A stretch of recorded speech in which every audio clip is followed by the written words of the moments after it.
series, Truck and the Diesel Engine, the Rev.W.Andry.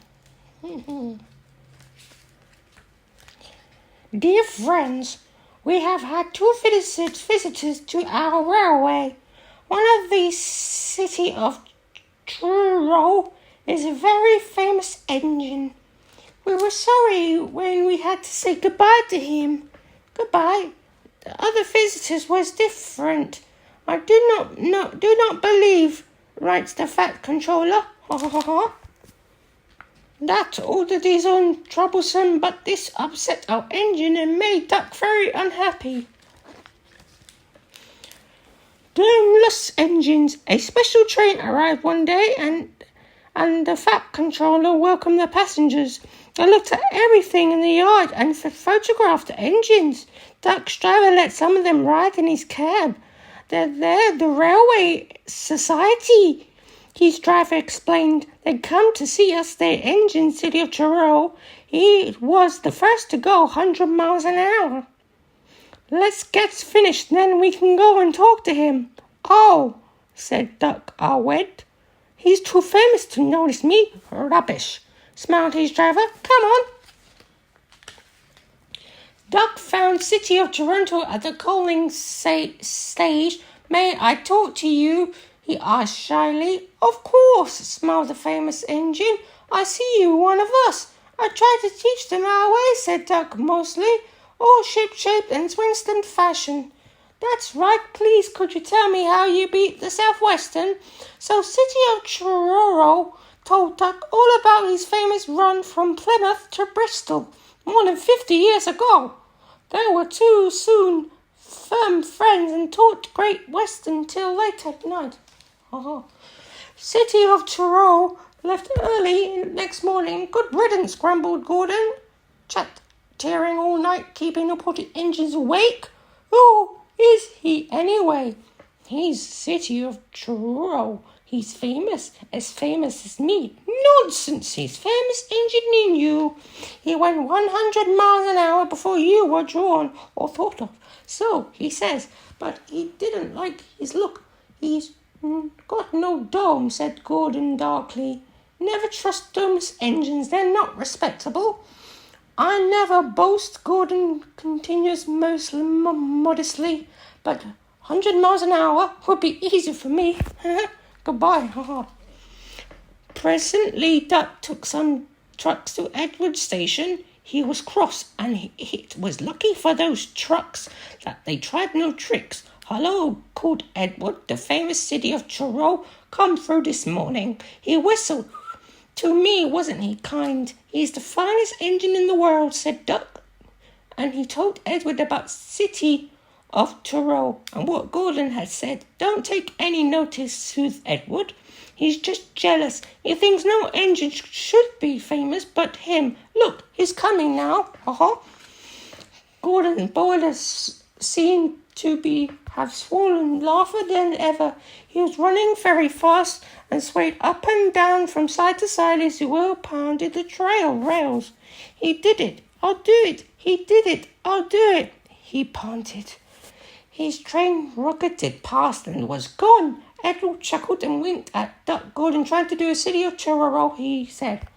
Duck was still cross, I should think, and knocked himself to bits. He snorted and heard something rattle as he went through. Gordon's driver eased him off. Steady, boy, he said. We weren't running a race. We are then, said Gordon, but he said it to himself. I've never known him to ride so roughly before, remarked his driver. His fireman grabbed the brakes and handled steady himself. He's giving himself a hammering and no mistakes.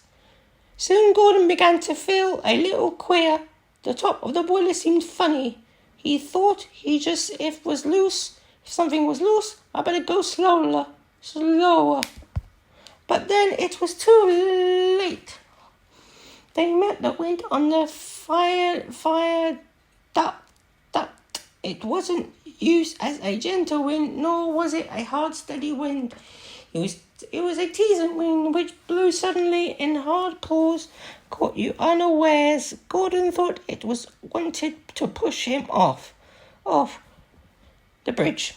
No, you don't, he said firmly, but the wind had other ideas. It cooled around his body and kept under his nose loose dome and lifted it off away into the valley below. It fell off the rocks with a clang. Clang. Gordon was most uncomfortable. He felt cold where his dome wasn't, and beside laughed at him as he passed. At the big station he tried to wish them away, but they crowded round no matter what he did. On the way back he wanted his driver to stop and find his dome, and was very cross when he wouldn't. He hoped that the shed would be empty, but all the engines were there waiting. Never trust domeless engines, said a voice. They aren't respectable. Pop goes the diesel. City of Toronto visit made Duck very proud of being Great Western. He talked endlessly about it, but it worked hard too and made everything go like clockwork. The trucks behaved well and the coaches were ready on time and the passengers even stopped grumbling. But the engines didn't like having to bustle about. There are two ways of doing things, Duck told them, the Great Western way or the wrong way.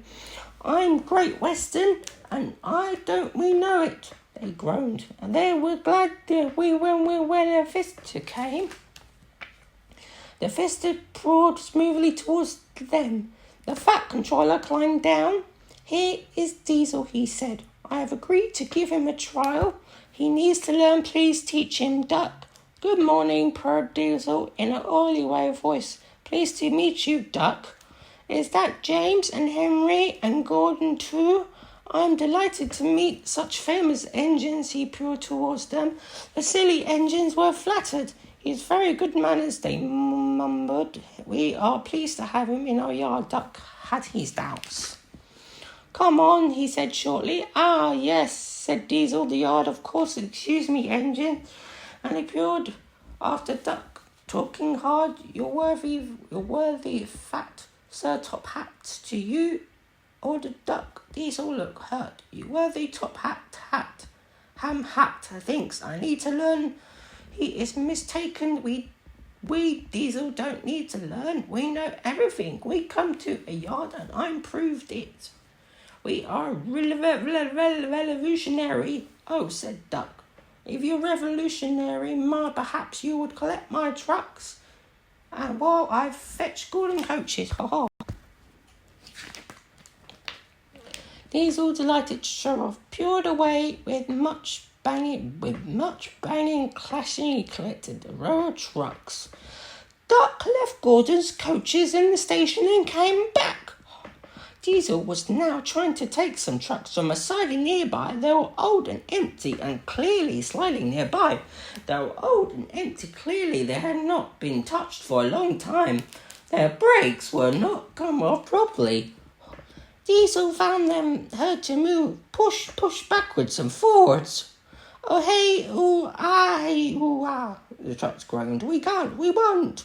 Ducks watched the operation with interest. Diesel lost patience. He roared and gave a great hence. The trucks jerked towards. They screamed. We won't. Some of their brakes broke and they're going bump on the rails and sleepers. We won't. The trailing brakes caught in the point and locked them solid.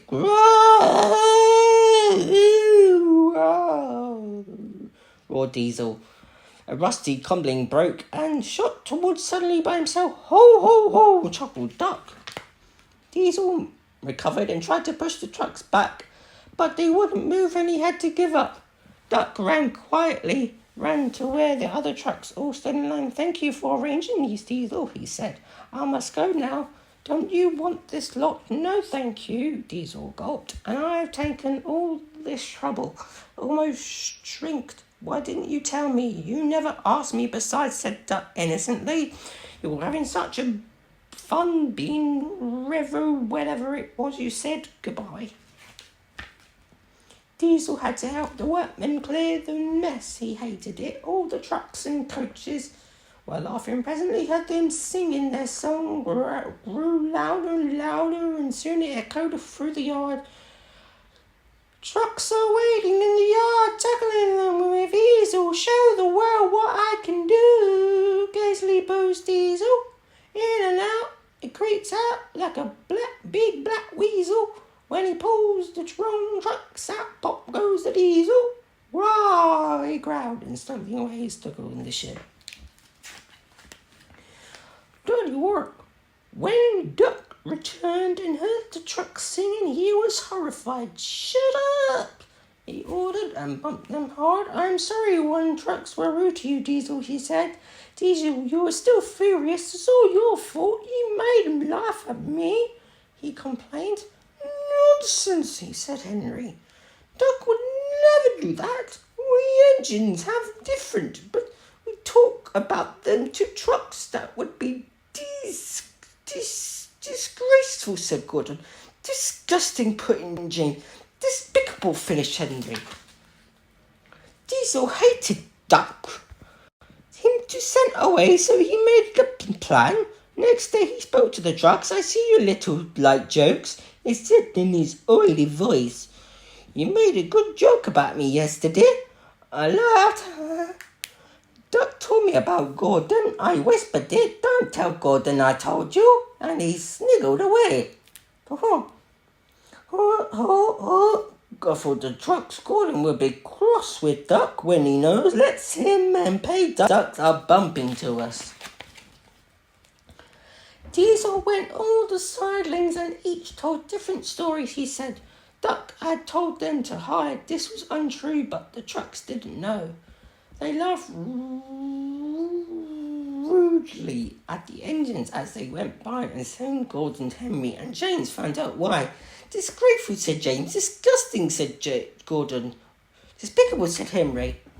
We cannot allow it. They consulted together. Yes, they said, he did it to us. We'll do it to him and see how he likes it. Duck was tired out. The trucks had been cheeky and troublesome.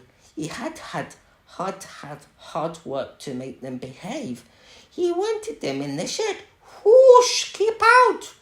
The three engines barred his way and Diesel looked behind. Stop falling, said Duck. I'm tired. So are we, hissing their engines. We're tired of you. We like Diesel. We don't like you. You tell tales about us to trucks. I don't. You do. I don't. You do. The Fat Controller came to the stop of the noise. Duck called me golloping sausage, spluttered Gordon.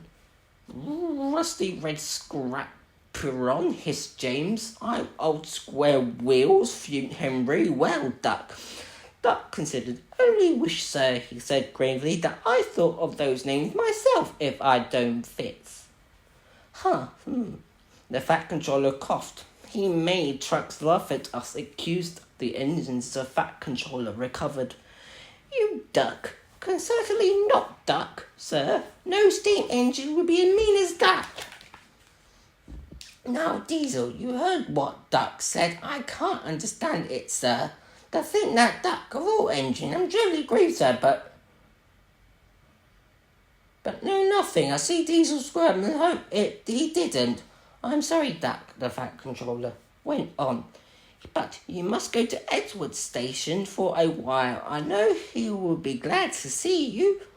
Beg your pardon, sir. Do you mean now? Yes, please. As you wish, sir. Duck trundled sadly away while Diesel smirked while trumper in the darkness.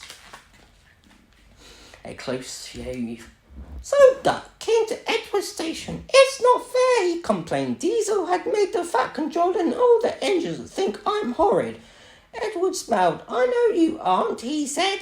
So does the Fat Controller. You wait and see. Duck felt happier with Edward and he helped him with the trucks and coaches, and sometimes he helped forging engine by pushing their trains up the hill. But Gordon, Henry and James never spoke to him at all. One day he pushed behind a good train and helped it to the top. Beep, beep, goodbye, he called, and they rolled gently across the crossing to the other line. Duck loved coasting down the hill, running easily with the whistling past he humbled.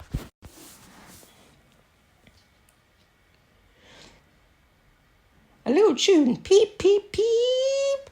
That sounded like a guard whistle, he thought. But we haven't a guard. His driver heard it too and looked back. Hurry, Duck, hurry, he called urgently. There's been a breakaway. Some trucks are chasing us. There was 20 heavily loaded trucks. Hurrah, hurrah, hurrah, they laughed. We're broken away. And before the signal man could change the point, they followed Duck on the down line and chased him, bump him, throw him off the rails. They yelled and hurtled after the Duck, bumping and swaying with ever-increasing speed. The guards saved Duck through the trucks, hard knocking him over his van. He got up, bam behind the blowing his whistle, and attached the driver's attention. Now what? Asked the fireman. As fast as we can, said the driver grimly, and then they'll catch us gradually. They raced through Edgewood Station, wailing furiously, but the trucks caught them with a shuddering jar.